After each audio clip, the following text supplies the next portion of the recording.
Hey, everybody. We're Geeking Out Ninjas, and we're here to geek out. Hey, Craig. Hey, Jeremiah. I'm ready to geek out. I have been geeking out all day long because I've been excited about. I just love doing this podcast, so I geek out all the time. You do pre-game geeking out? Well, yeah, of course I do. Perfect. That's exactly what I want to hear. Of course you do want to hear that because it's life, man. That's what we do. We geek out. Someone actually asked me today. They were like, "Do you have IT friends that you talk to and geek out about IT stuff?" I'm like, I don't go home and like talk about IT stuff at my house. Like, I think, I keep that at work. Talk about other stuff.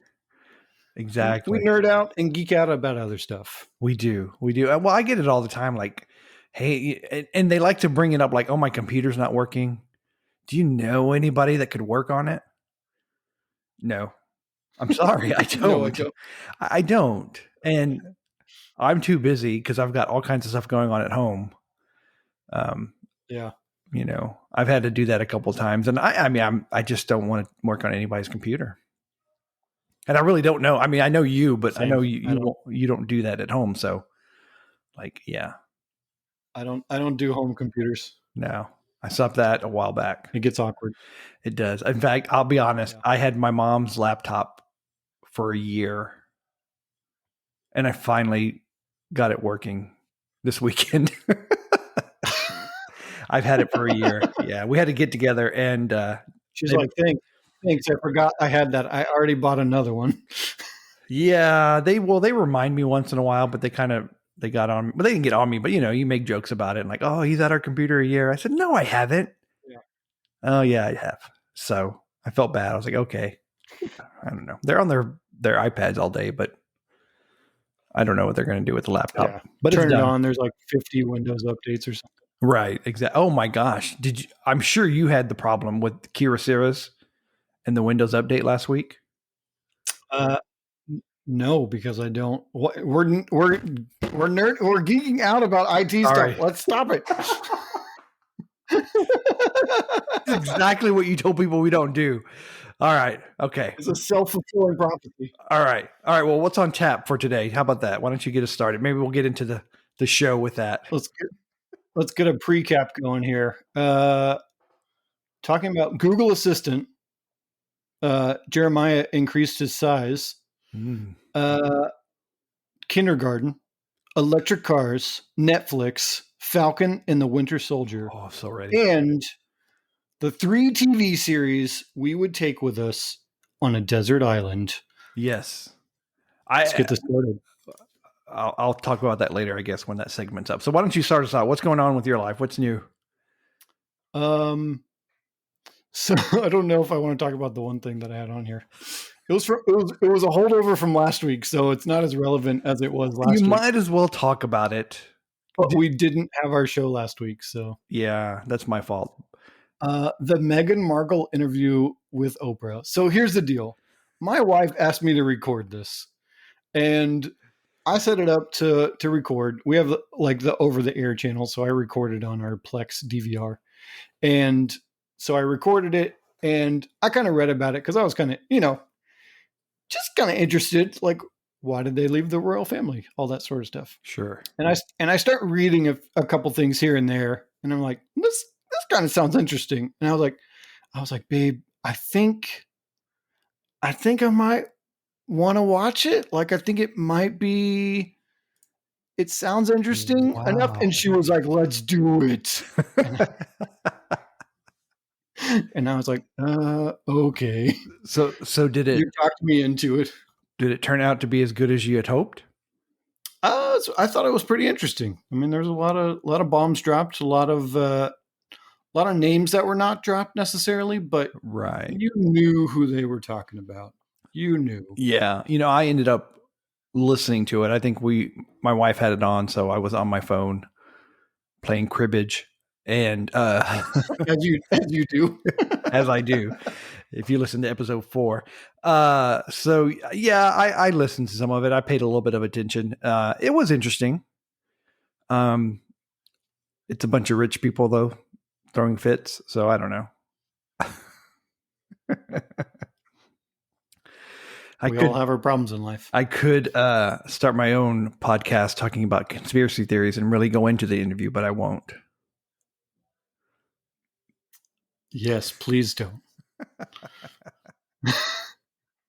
So it was interesting. It was interesting to see a little bit on the inside of what happens in this institution of the royal family. Well, I think what I found interesting. Well, hang on. What I found interesting was the other side. Are you interrupting me? Can you hear me? No, I think there's a delay. There's a weird delay. That's awesome. So we won't necessarily point out whose fault that is, Zencastr, but anyways, I'll talk. So the last time I try this again. What I found interesting was the two sides to the story, what the media said and then what Meghan and Harry had to say. I just found that interesting. Mm. That was all. Okay. Nothing too important. Okay. So what's new with you, Jeremiah? All right. Well, I'll tell you this story first. So we had a 40-inch television in our upstairs living room, playroom, whatever you want to call it. And no one was using it. So I had the bright idea, let me bring it down and put it on my desk as a monitor. Got to do it. I did it for a week. And so it was the same distance as my monitor is now, which is probably about 18 inches from my face.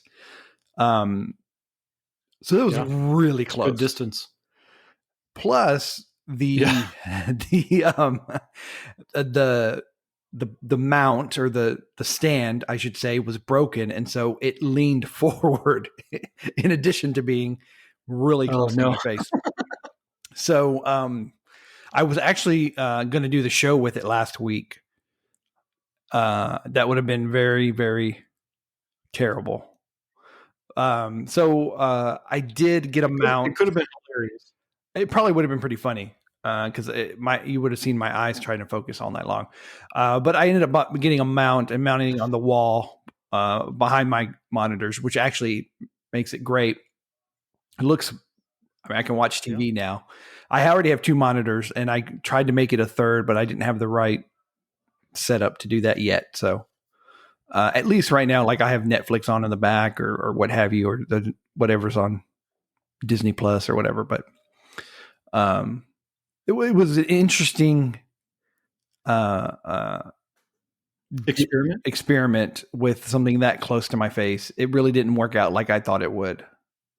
But, I had to give it a shot. Yeah, I'm never a big fan of TVs as computer monitors. Like I have a 4K TV sitting next to me, but trying to do like computer stuff on it, it's not great. Nah, not great for me. Nah, it wasn't that. It wasn't as awesome as I thought. Right. Yeah, but it's great as a TV in the background, and I kind of estimated perfect view. Kind of estimated where it should be, right above my monitors, and I guessed correctly. And it's been on the wall for 4 days. So I think that'll be it should stay. That's always a permanent home. Yeah, exactly. Well, my concern was it could fall, but I think it's going to stay hanging up. So we're all good.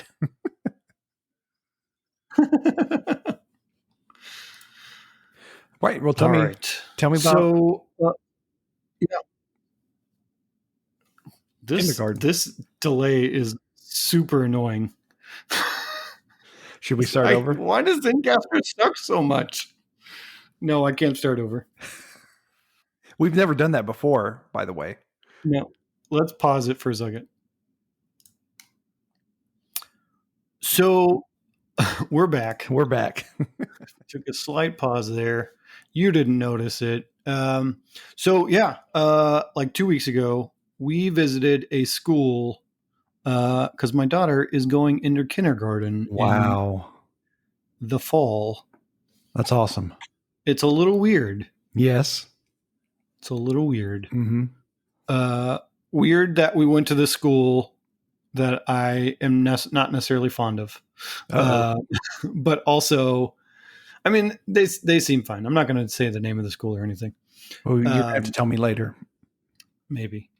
But it's just kind of strange. First of all, to be there walking around with my daughter, but also just weird being there on a personal level too. So it was a weird experience all around. Yeah. Yeah. Wow. Well, it's an interesting day, the first day of school, taking your child somewhere and leaving them there for the majority of the day. Yeah. Is going to be quite the adventure. Yeah. I mean, we kind of do that now every once in a while. I mean, it's been a while since we've done it, since the pandemic. Sure. Yeah. I mean, we took our kids to preschool or whatever. It's different. Somehow it's different. It's a different event in your life. It is. By the third child, though, it gets pretty easy, and you're just kind of, all right, time off. Cry for the first kid. The last one's like, aren't you going to cry for me? No, get out of my face. No. So what we started, and I couldn't tell you when we started it, what year, but I think it had to be Raina when she started kindergarten, which she's graduating in the fall, in the May. We drop our children off at school and go eat at a fairly well-known breakfast place. Not IHOP. It's gross. Oh, really? Yeah, we're not going to ever. The Haas? Yes. And that has been our tradition now. It has to be going on 15, 16 years. Maybe shorter. Maybe so you and your wife just go by yourself? Well, it was that way for a while because we dropped the two off, and then Brady was with us for a little bit. And then when he went to school, then it's just been us two.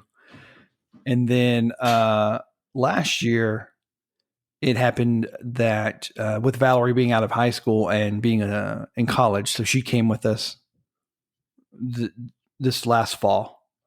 And then I'm sure both of them will join us after we drop Brady off, since they're not in school. If that makes sense. But it's nice, yeah. Start a tradition. You got to do something like that. Celebrate dropping your kids off. Yeah, we'll have to do something. You can't. I think we're back to having that weird delay again. Well, that's amazingly awesome. Oh, I won't. Right? This is great. If you listen on the audio, I don't know. It'll be interesting to see what happens at the end of this, how well it turns out. How incomprehensible this whole show will be. Yeah, it's got to be me for some reason, because you're not delayed. It's me being delayed. It's probably because do you have Google yet? No, but I do have fiber internet. Yeah, I don't have fiber. It is using a lot of bandwidth right now, off and on. Like it spikes up to 16 megabits per second, which upload speed, that's pretty high if that's all upload. And I'll say if we had Google fiber, we probably wouldn't have this issue. Just saying.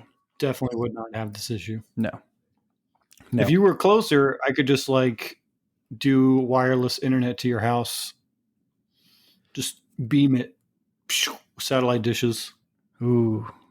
You remember my experiment with satellite internet. That was terrible too.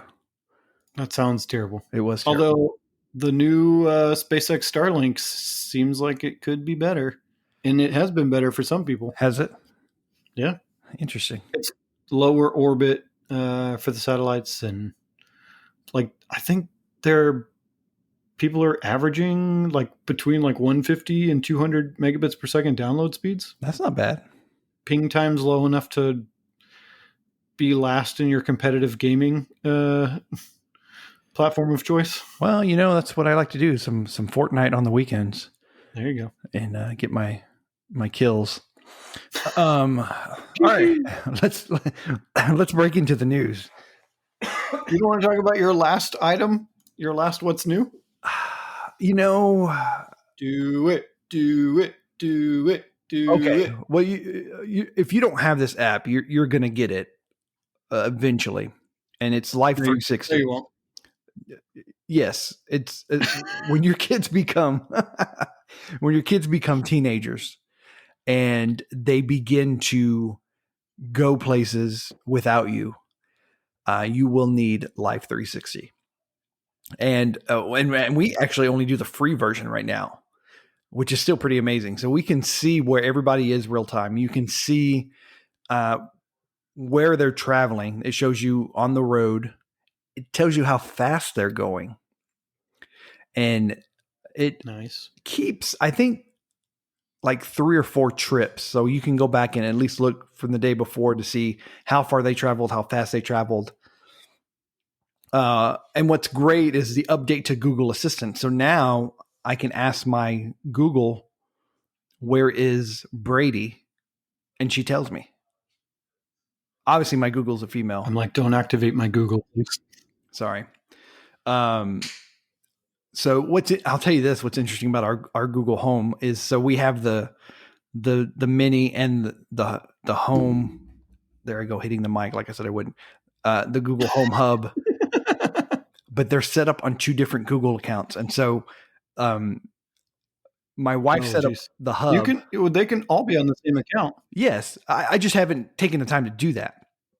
So like the Google Hub doesn't know we have lights, and she tends to speak up more than the other Google when we ask for the lights to be turned off. So I don't know if there's some kind of jealousy or something going on there, but I've got to get it all on the same account.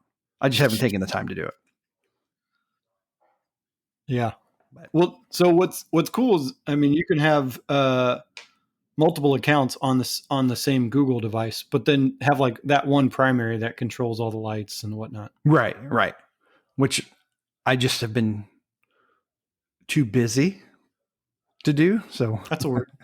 That is a word you could use. We'll go with that word. Perfect.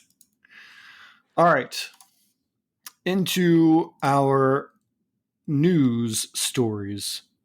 So it looks like BMW is finally gonna get into this whole electric car game. I know they've had like the i8 and their i3 for a while. Let's be honest, nobody's buying those cars. No. The i3 especially, it takes a special individual to like that car. Only a mother could love that car, as they might say. But they're coming out with their, I think it's the i4, because why not stick with i? Because it worked for Apple for a long time. Exactly. The iPod, the iPad, the iMac, the i4, they all kind of work together. And so that's going to be more of a coupe, as they might say in Europe, or a car. And they're going to have so that'll be released in 2021. They'll have an iX SUV, because X has to be an SUV. Just look at it's extra large. Just look at the Model X with Tesla. So that one will start deliveries in 2022, supposedly. And their goal is to sell 2 million electric vehicles by 2025. It's a pretty big goal for someone who's not really selling any at the moment. And really, BMW is not a high volume car manufacturer either. No. So kind of interesting to see how they're going to accomplish this, especially with the way their grills are now. I don't know about you, Jeremiah. I'm not a big fan of the grill style. I'm not. I don't care how my car looks, to be honest. Just get me where I need to go. It looks like it's missing something in the front of the car. I really don't pay attention to those things. It's weird. I don't care. That is an interesting fact to know about you, Jeremiah. I don't. As long as it has air conditioning and some kind of speakers that can play something coming out of it, I'm pretty happy. It's good to know. It could be box shaped. It could be a raindrop shaped. Shaped, as you have done in the past. Yeah. So I'm not too impressed with vehicles. So I do want a Tesla, but I don't care how the Tesla looks. Well, I take that back. I don't like the truck. The truck is pretty ugly. You don't like the Cybertruck? Interesting. For someone who has no opinion on vehicles, That kind of looks to ugly. have an opinion on the Cybertruck Yeah, says a lot about who you are, Jeremiah. it should. A lot of things have been said about me in the past, and that probably says more. So I'm okay with that.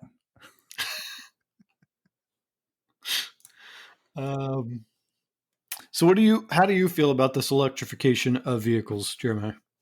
I think, In general, from what I know, and a lot of it comes from you, I think there's less maintenance, which is a big thing that I love. Because for the life of me, fantastic.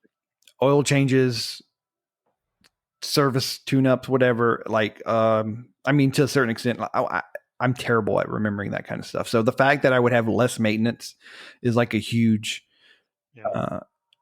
thing for me. You know, that's pretty much the biggest thing that I see. And I like tech, so it seems like electric cars have better tech than other cars. I don't know. It is. We're on that weird delay again. Yeah, it is interesting that a lot of car manufacturers are putting better tech in their vehicles. They're essentially redesigning everything from the ground up to compete with Tesla because they know that's their biggest competitor in the electric space. But I think what they need to be doing is going after just regular cars, just gas vehicles, and making sure that they have all of the features that gas vehicles have. Because, I mean, obviously that's a bigger market than just electric vehicle people and just people who love tech. Obviously, to me, the tech enthusiast market has already been grabbed for the most part by Tesla, and you're probably not going to get those people to switch from a Tesla to your new vehicle. And there's so many reasons for that. Obviously, the tech is really nice in a Tesla. There's just a weird cachet, if you will, owning a Tesla, but the charging infrastructure is significantly better for a Tesla than any other vehicle. To me, unless other car manufacturers or the government or somebody does something about the charging infrastructure, no other car is going to sell in the volume that a Tesla does. Well, I'm going to tell you the drawback that I have to the electric car and the gas powered car is the fact that, okay, so we don't fly. We drive everywhere. Sounds like you fly. And so I don't want to have to stop for 30 minutes to charge my car. And I think it takes longer than that right now, I would assume, to a full charge. So to get the best mileage in the time frame when we travel across the country, which we've done several times, I just don't, I can't do, like, that would slow me down. I'm your basic dad. Like, when it's travel time, it's travel time. We're getting in the car and we're going. And so to have to stop and wait for an extended time when I don't necessarily want to, we don't really stop for potty breaks even, because it's like, no, man, we got 10 hours today. We got to get as far as we can. But drive all of the miles today. All of the miles. So that would be the drawback for me, at least for the near future. Yeah. Yeah, it is. I mean, it is a conscious choice that you're going to be okay with taking longer to drive essentially the same amount of distance if you're going long distance. I think I recently, I mean in like 2019, I was looking at taking my vehicle on a trip to like Colorado, and like day-to-day driving, not a big deal. But the traveling from like here to the specific place we were going in Colorado, it was going to add, I think, like 6 hours on the travel time. So it takes, what would normally be maybe a 15-hour drive, which you can get done in a day. Right. To like a 21-hour drive, which it's a little harder to stomach that. So Yeah. You may be saving money and gas by quite a bit, but you're going to end up paying more for like a hotel room, because you're going to have to stay over the night somewhere, because you're just not going to drive that extra 6 hours for that same trip. So I, it's definitely a conscious choice, if you're going to do an electric vehicle. Obviously, if you're just driving around your own city, um, and even surrounding areas, it's not a big deal. But if you're going from, and being in the state of Texas, it just takes forever to get anywhere, so it kind of sucks. Yeah. And the charging infrastructure is not great here. Do they charge you when you stop somewhere to charge your vehicle? You do get charged, but it is significantly less expensive, at least for the Tesla chargers. Is it because Tesla charges you like to your account or something? Because they know how long you're plugged in and stuff? So my credit card is on file in my Tesla account. And so all I have to do is take the charger off of the charging station, plug it into my car, starts charging, and then once it's done, it charges my card. It just knows there's a some sort of communication that happens through the cable, Sure. which is kind of fantastic. You don't have to get out a card. You don't have to worry about some sort of credit card skimmer happening. You literally just plug it in and then get in your car and watch Netflix or YouTube or whatever you want to on the big screen in the front. So kind of nice in that regard, if you can stomach it, going long distance. Right. But yeah, that to me, that is probably the biggest one too, because it does take 30 to 40 minutes to get from like 0 to 80%.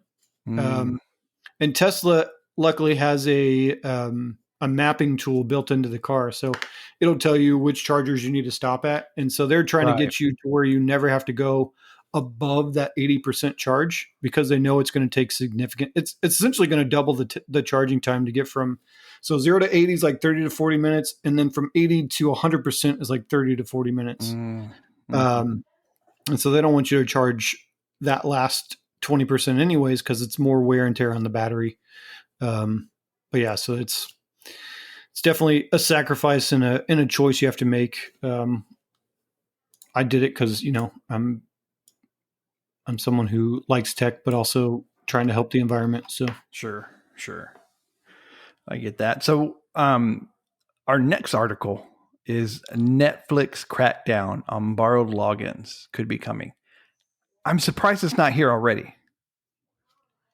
Yeah, I think the big thing is they're just trying to figure out how to do this without either inconveniencing people who actually use it, or just I think it probably took them a while to figure out the best way to do this. Sure, because so we've had Hulu, and we did their service for a while, and I'll say the way they have it set up is terribly inconvenient, especially because we were in transition.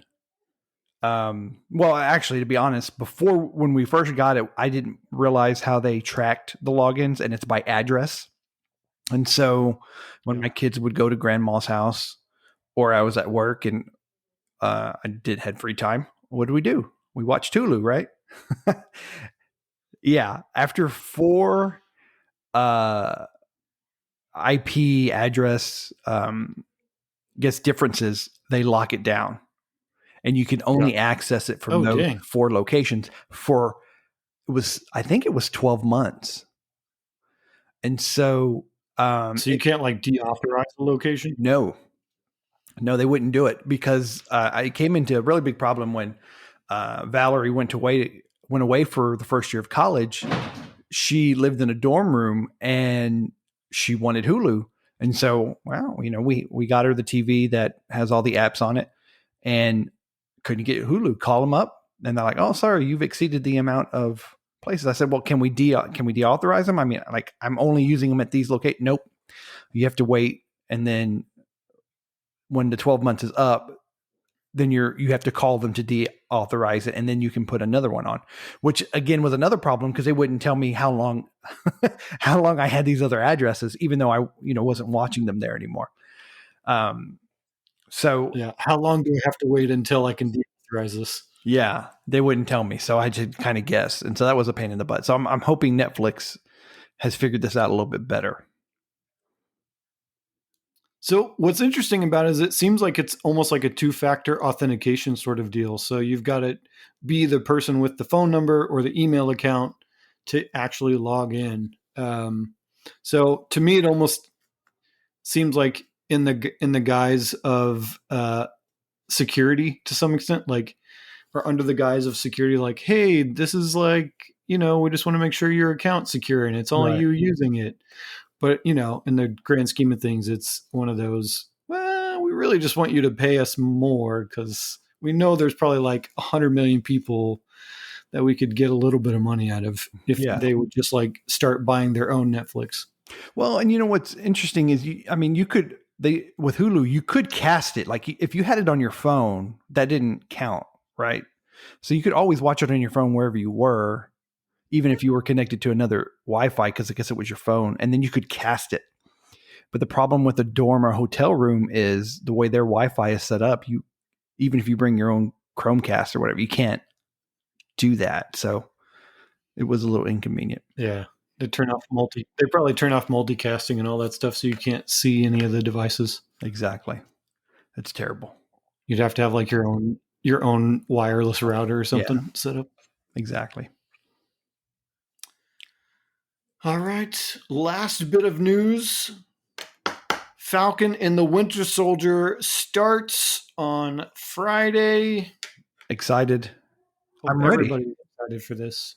I'm ready. I don't know if it'll be as mind-bending as WandaVision, but I think it's still going to advance the story somewhat. I think it'll be interesting in the fact that they're going to go into I'm assuming I already know who is going to be Captain America based on the movie, but sure, they're going to go into like him essentially taking the mantle on of Captain America. So I think in that regard, if nothing else, if that's like the whole story and there's not a whole lot else there, I think it'll be interesting just to see him kind of come to terms with him being the next Captain America. Yeah. It's really going to be. I think it's going to be just as interesting. And these are two characters that they kind of talk about the Winter Soldier, of course in Captain America 2, but really digging down deep into both these characters, I think is going to be fascinating and a lot of fun to see their background and kind of see where they go now without the main character of Captain America being on their side, I guess, or being on his side. Yeah. I'll say, yeah, I think, go ahead. For me, I think these TV shows are great in that they're giving essentially a lot of the B players their time to shine, so that whenever this next phase of Marvel movies comes out, they're more prominent, and you're like rooting them on a little bit more. Because without that, I feel like they haven't given these characters enough screen time to like justify you being really invested in them succeeding or failing or whatnot. So I think this raises the stakes to some degree in the movies to where you're like fully invested in the characters. Well, I'll say that I'm really excited about Loki, which I think is May or it's summer sometime, I assume. It's coming up. Yeah. I'm really excited. I like Loki. Well, I like Tom Hiddleston, but I forget what they call his fans, but I guess I could be one of those. He's a cool cat. But very excited. Because everybody's still a cool cat. Yes. I use that word quite a bit. I'm glad you do. Keeping it alive, Jeremiah. Of course. Look, I think this is a good time to mention. So we have a TikTok now. Again, I'm going to reference episode 4. Geeking Out Ninjas has a TikTok, and we have one TikTok that I've put on there, which has gotten a little bit of likes and a comment. I did make my daughter find it and like it, definitely. And then, of course, on my personal page, I liked it. So, but there were some other ones. But visit us on So TikTok. all the likes are from your family? No. There's other people. I didn't even know about this until we started the show. Yeah, I didn't share with you because I wasn't because I kind of did it on the fly, and we are going to put out another TikTok after the show. I don't know what yet, but we'll put something out there, and maybe Craig on the screen will be on it. But just I thought I'd throw it in here I'm with the curious what news. this first TikTok is. It was really. I'm not going to tell you. You have to download TikTok and go find it. I'm not really into Chinese surveillance on my phone. Well, they have our info already, anyways. It was nothing exciting. It was just a little bit of music. It did show my 40-inch monitor though, so there's that. Ooh. There's that. If you want to see how big his monitor is. Yeah. That's not an innuendo, folks. Can't get any more real than that. All right. Well, so what do you got? What do we got left? What's our last segment here? It's now time to talk about our 3 TV series we would take with us on a desert island. I don't have to be on a desert island because I already do this. Does it matter? Like, pretty much these are my go-to. Like, So, it is what it is for you. It is okay. So what did you have any criteria other than these are shows I already enjoy watching? These are shows that I can watch over and I have watched over and over and over. Pretty much was my criteria. What have I not got bored with in my 42-year life? Cool. How about you? Cool. My criteria was, first of all, the show had to be really good. I'm not going to watch garbage. Let's be honest. That wasn't in my criteria. It has to be long because I want as many episodes as possible. And I wanted a diverse selection so I didn't get bored with watching similar things. Okay. I could see that. I see that. Had to choose different genres and whatnot. Sure. One of these, though, I will say didn't quite hit the longevity criteria, but whatever. Which one is that? The middle one. Why don't you start with that one? It went 7 seasons. No, it didn't. It went 4 or 5, didn't it? You would probably know, I guess, because you watched it more than I had. I honestly hadn't watched it. Why don't you tell everybody what it is, and then you can. If you like The Office, I feel like you would like Parks and Recreation. That is, I agree. We'll go with that as my first choice. I kind of started as like an Office sort of show, and then it really got a mind of its own after the first season. So the first season is funny, but it's not anywhere near as funny as the rest of the show. And I just hadn't invested that much time into it. I keep hearing that it's really, really good, and I just hadn't taken the time. So what's interesting? It was created by the same people who created The Office. So Greg Daniels, but also Michael Schur. Yes, he played Dwight Schrute's cousin, Mose on The Office. When I found this out, I was like, oh my God, that is hilarious that he would be in the show. I think he was one of the writers on The Office. Yeah, he was a writer too. But it was just hilarious to find that out. He also just finished The Good Place, which I thought was a pretty good show. I agree. So Parks and Recreation, my first pick, hilarious. The cast is fantastic. Yes. Starts with Amy Poehler, Rashida Jones, who was also in The Office for a little bit. I don't know if you are a fan of Aziz Ansari. I am. I think that dude's funny. He is hilarious, and if you haven't seen his Netflix show, that is one to watch. Fantastic show. I've seen that. Nick Offerman could not have been a better person to play Ron Swanson if they wanted to. Yeah. Aubrey Plaza. Apparently, they did not originally have a character for her. Someone saw her. I don't know if it was like an audition or for something else. They saw her performance and they were like, she is bizarre and we love it, and we need to write a character for her. That's awesome. Chris Pratt, who went on to be Star-Lord. It's so interesting to see Chris Pratt's like story through TV shows and movies, because Yes. his stuff before Star-Lord was just so different. Oh yeah. And then you have like Rob Lowe, who wasn't in like the first or second season, I think, but he featured pretty prominent later on. But it's 126 episodes, 7 seasons. It's a pretty long run for a TV show. I would say, because originally I thought it was only like 4, but that makes sense. The characters are well developed, and I will say it again, it's hilarious. And I haven't watched much of it, but I've seen a lot of clips, and it is funny when I see the clips, especially of Ron Swanson. It's hilarious, but I've never taken the time to watch. So Well, maybe I need to. You got nothing but time. I do. We just finished The Good Place, so maybe that's something we'll pick up and watch. There you go. Yeah. Perfect opportunity. There it is. And so I guess that'll lead into my first one, which is The Office. Just classic.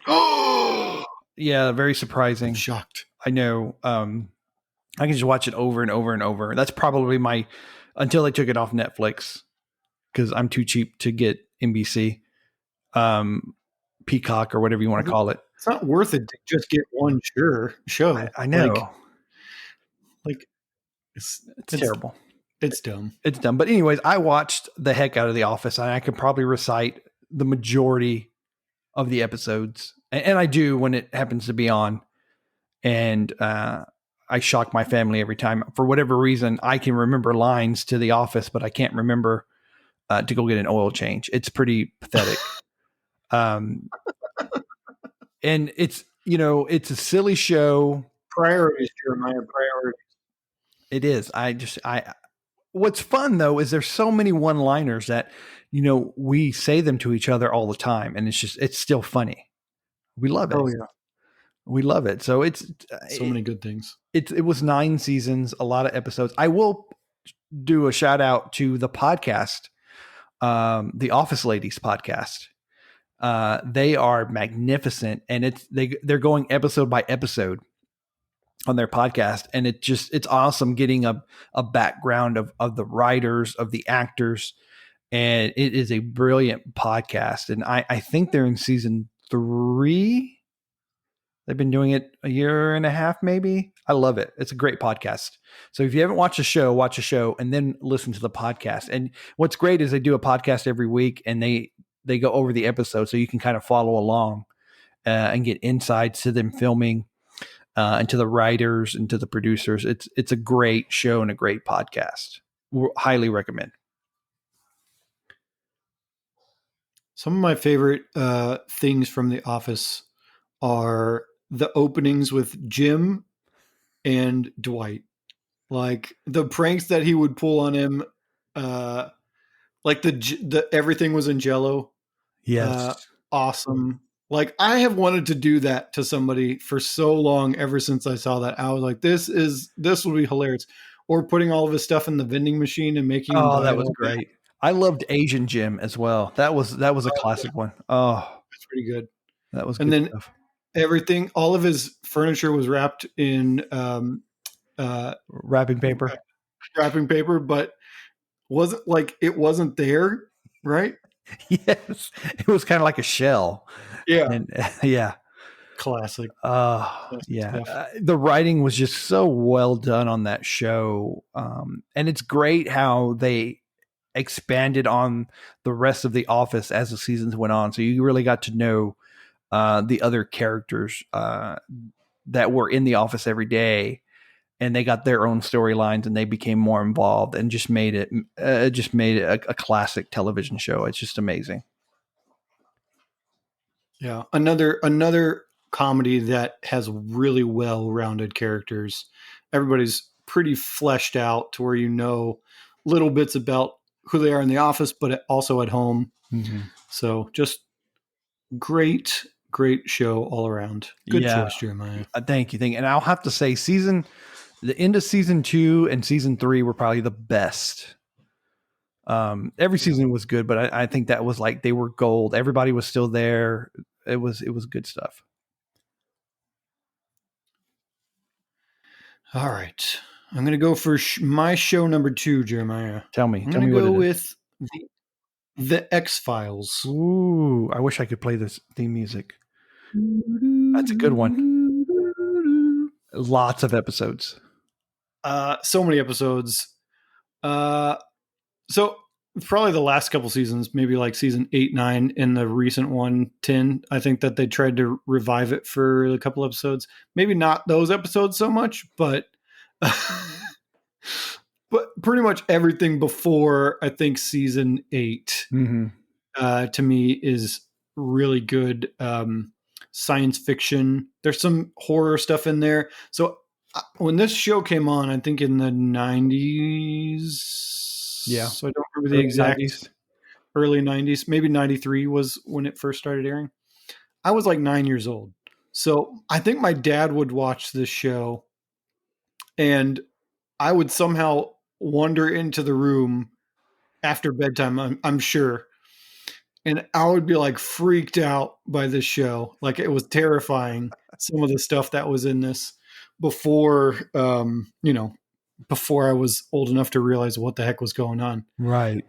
But growing up, I think I rewatched everything when I was in college. Like this was like back when Netflix was still, and I guess they still are, but Netflix was almost exclusively discs at the time. Right. So I'd like rented all the discs, watched it all again, and it was fantastic. Such great chemistry between David Duchovny and why can I not think of her name? Gillian. Yes, Gillian Anderson. I'm just thinking Dana Scully. I'm like, that's not a real name. Must find real name in Rolodex. And I got to agree this, and I didn't watch it when it was on first on. I didn't get in until probably the late 90s.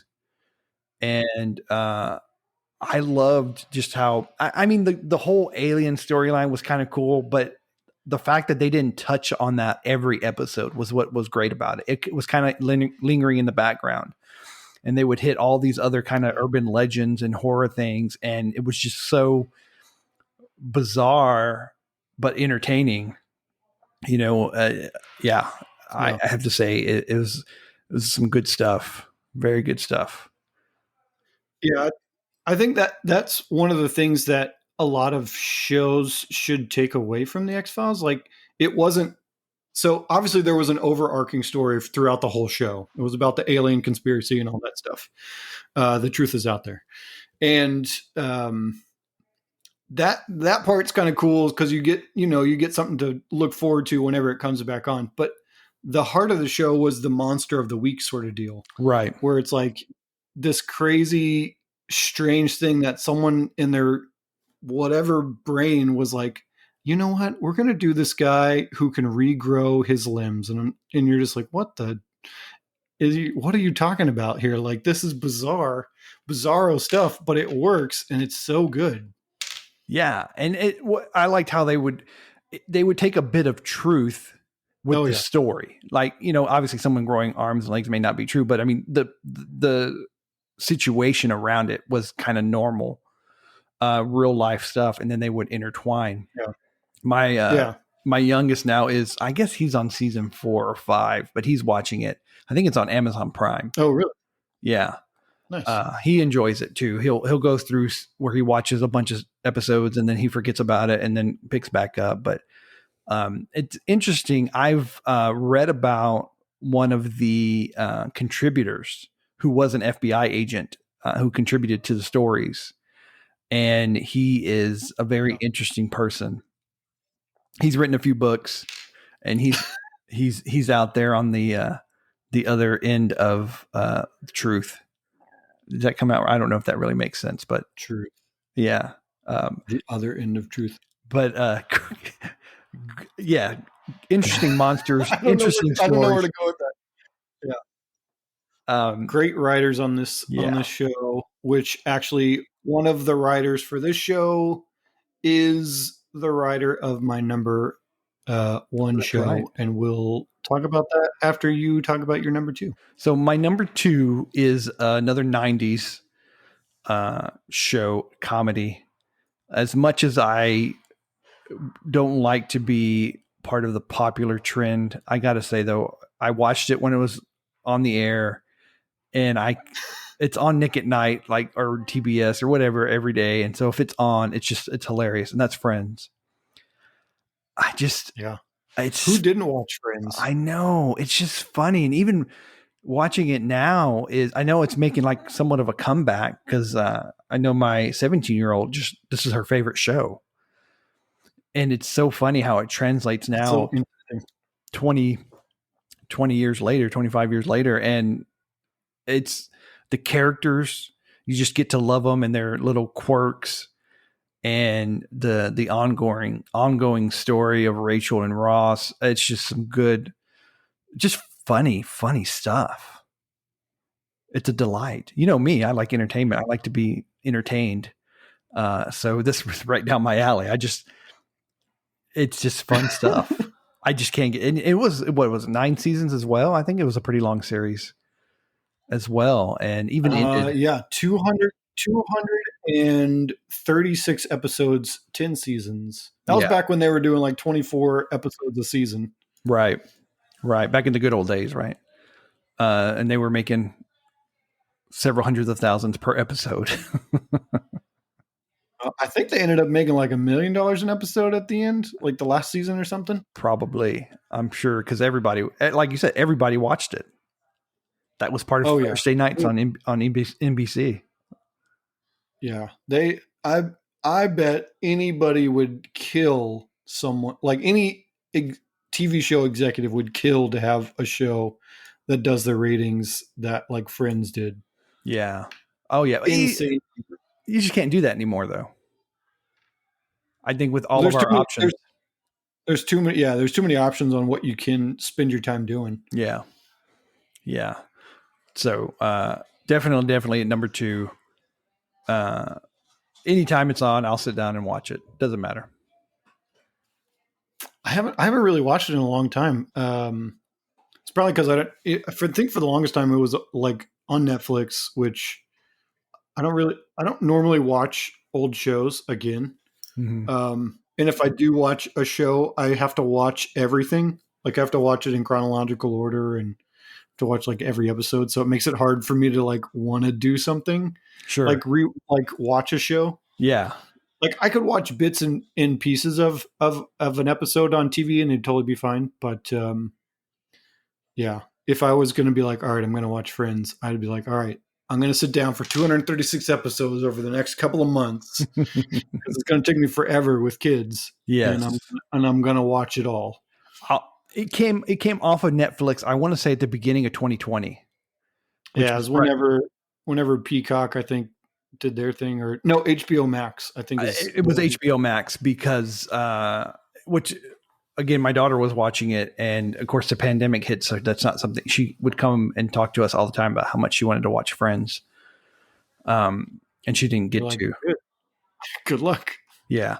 Well, she did on Netflix, and then when they took it off, she got very sad. So, which reminds me, by the time this episode airs, HBO Max, I need to sign up and watch Justice League, because I think it comes out on Thursday, which would be yesterday if you're listening today. Does that make sense? Yeah, makes sense. Not to us who are living in the past, but those who are living on Friday in the now. Do you have HBO Max? I do have HBO Max. It came with my AT&T internet, which I'm going to cancel as soon as Google Fiber shows up. So then I'll just jump on my mother-in-law's HBO Max. There we go with the sharing again. I think I'm just going to sign up for the free trial. Sharing is caring. That is the one that I haven't signed up for yet, because I'm going to watch this 4-hour. It won't be all at one sitting, obviously, because life just doesn't happen that way for me. But I will watch that. Sorry to interrupt our desert island. Oh yeah. So what you bring it up, and now I have to talk about it. I'm not interested in any of the DC Universe movies. Like I've seen and liked the Wonder Woman movies, and I liked like the first Superman movie. Mm-hmm.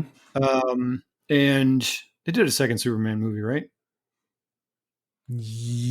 Yes, I feel like it's maybe. been so long. But then they started getting like they started making less interesting movies to me. Like I tried to get into and I'm probably going to get hate from people who are like, "What are you talking about?" Um what the heck is the Suicide Squad. No, I actually enjoyed Suicide I Squad. did too. And I enjoyed what is the Emancipation of Harley Quinn. I actually liked that one. See, and I haven't seen that one yet. So that one's pretty good. It's the all female superhero. Well, I guess not really Villain. superheroes or Yeah. villains. But yeah, I enjoy that one. But like, why can I not think of his freaking name? Jason Momoa, Aquaman. Aquaman. I tried to watch that and I was like, nah, not for me. I didn't even watch it. And then I tried to watch Batman vs Superman. Didn't really did. I think I watched it all, but I was like, I meh, yeah. not really that good for me. No, Justice League was terrible. And then I didn't. I think I maybe watched like 5 or 10 minutes of Justice League, and I was like, I'm getting the same vibes I got from Batman vs Superman. I'm not even going to finish watching this. Yeah. Well, and what's surprising is Joss Whedon did the first Justice League because Well, Zack Snyder. Well, it was midway like it through, was a half and half. It was a half and half sort of deal, right? and I think that probably caused some of the problems with it. But Yes, it did. So with this being I want to say snack. with Snacker, With Snacker, with Snyder's, redo of it, he's kind of trying to make it better than what that the piece that they did together was so bad, which is why it's 4 hours. And what's interesting is he did reshoots, like he shot new scenes for the movie, which is interesting oh yeah, that they paid a lot of money for him to be able to go back and do this. So I'm gonna sit through it and let you know what I think about it. tell, tell me how it goes because if you like it, I might be interested in checking it out. Yeah. Yeah. It just DC. Otherwise, if you say no, Yeah. And DC just can't stand up to the way Marvel set up their universe. So it's pretty sad. I feel like they have a chance to do something. They're just not doing a great job of it. Well, I guess they're going to have to reboot everything after this 4 hour movie because I know they got a new Batman. They got to get a Yeah. new Superman. I don't want to sound sexist, We'll see. but Wonder Woman, man, she's so beautiful. Oh, they couldn't have picked a better actress. Man, she's gorgeous. Wow, Gal Gadot or Godot, how do you say that? I don't know. She's gorgeous. Gal Gadot. Yeah. Wow. I just got to say, I mean, amazing. And I've told my wife if she ever came to San Antonio and said, "Hey, Jeremiah, can we go on a date?" I would tell my wife, "I'm sorry, I'll take her to Chick-fil-A." I mean, it's gorgeous. I'm sure she would be super impressed if you took her to Chick-fil-A. She'd be like, okay. It doesn't matter. It doesn't matter. Uh, Anyways, no, it's not. It's not. Yeah, let's get back on track with our 3 TV series / DC universe conversation. yeah, sorry about that. All right. Uh, So you're okay. Do you want to save yours for last, or do you want me to go? It doesn't matter. whatever you want to do. Well, I feel that like your last one's like a really, really good one. So let's save that for Okay, last. we can Let's do that. end on mine. So my probably number one show like is Doctor Who. And Doctor Who's kind of weird because there was from the 60s to about the 80s. And then they redid it in 2008, I guess, or right around there. So that's where I picked up. And I have thoroughly enjoyed Doctor Who. If you want to call it redo, reboot, whatever. But from Doctor Number 9 on is just I just love it. Again, it's kind of like the X-Files in far it has a arcing story, like an overall story, but each episode doesn't necessarily lead to that story. And the way the Doctor is written, with the fact that when actors quit the show, they kind of reinvent him, I think is amazing. And but his characteristics, or her now characteristics, are just so amazing. And the what I love is the perspective that the Doctor gives on humanity, and the fact that they go in the past and the future, and just again try to highlight humanity and where we need to get to and where we're still lacking. Is just, it's a science fiction show, but it's just written in a way that it just encompasses humanity as a whole, and where we want to be and where we need to be. It's just amazing to me. Have you ever watched any of those? I have watched. I think I watched all through the David Tennant episodes. Because your wife was a fan for a little bit. Yeah, and then I think I watched some of the Matt Smith. Was he? He wasn't right after David Tennant, right? Yeah, he was. Okay, yeah. So I watched some of the Matt Smith, and then I think I checked out after that. I will say this: it is like, and I don't know if things have gotten better, but it's like a B movie, like B sci-fi movie sort of feel to the whole thing. Everything's kind of cheap to some extent, I guess, to put it nicely. And I think things have gotten a little bit better since I watched it. But back in the day, it seemed like they had a budget of maybe like $1,000 per episode for it was terrible. It was really bad. Yeah. But yes, they've gotten a bigger budget. But it's their seasons. It's a British show, so their seasons, number one, are odd anyways, and it's so expensive now and so time consuming that they don't even do a season a year anymore. Because in essence, it's like shooting like multiple movies. The way that they do it now, and that kind of started happening with Matt Smith, and it just got so popular with David Tennant that their budget went up and up and up. So, but yeah, it's better now quality than what it was. 100%. And I always tell people, I mean, it's a pretty entertaining show. Yeah. And I always tell people that, like, if you start with the Ninth Doctor, those first few seasons into David Tennant, they are cheap and they are kind of campy and low budget. But once you can get past that and you get into Matt Smith and later, it starts picking up and the quality is much better. Yeah. All right. What would you call yourself if you're a Doctor Who fan? A Whovian. Duh. I just need you to say it. All right. That's all I needed. This delay kind of is terrible here at the end. So let's get to your final TV series. Yeah, it is pretty bad. So my final TV show is actually, and this may not be true for everybody, but I feel like it may be the greatest show ever created for television. Breaking Bad. Yeah. It's probably my favorite show of all time. And the spin-off show, Better Call Saul, is also just as good as Breaking Bad, but in a totally different way. Yes. It's a great show. If you haven't seen any of Better Call Saul, but you've watched Breaking Bad, you are severely missing out. I agree. Great stuff. But Breaking Bad, oh my God. So I watched this show from the very first episode, like when it first aired. Before anybody was like on board, I mainly watched it for two reasons. One, Vince Gilligan is the creator of the show. I think he was the main writer for a while. And he was one of the X-Files writers. So a big X-Files fan. And Bryan Cranston. Oh yeah.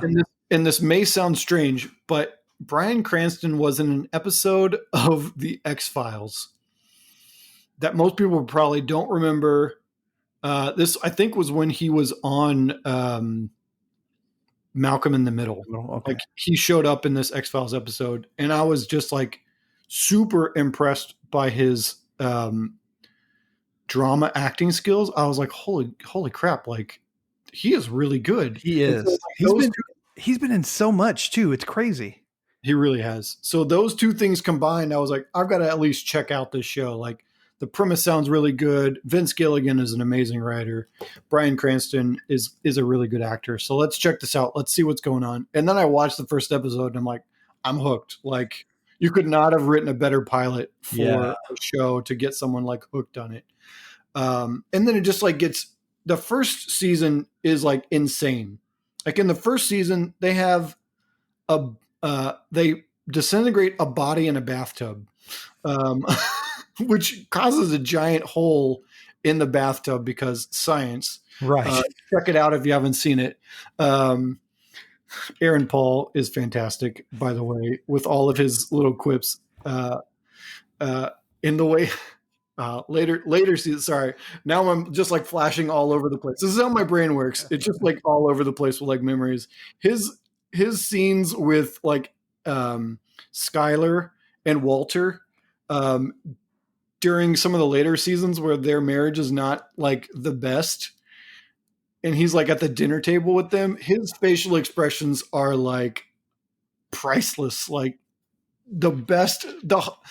Like a tense scene between these two characters, and then there's Aaron Paul, who's like the comedic relief to some extent, but he's just like reacting the way we would all react to the same situation. Yes. It's great stuff. But yeah, so that first, I think in this first season, they also have the RV cookout in the middle of the desert. Mm-hmm. And then they also have them blowing up a drug dealer's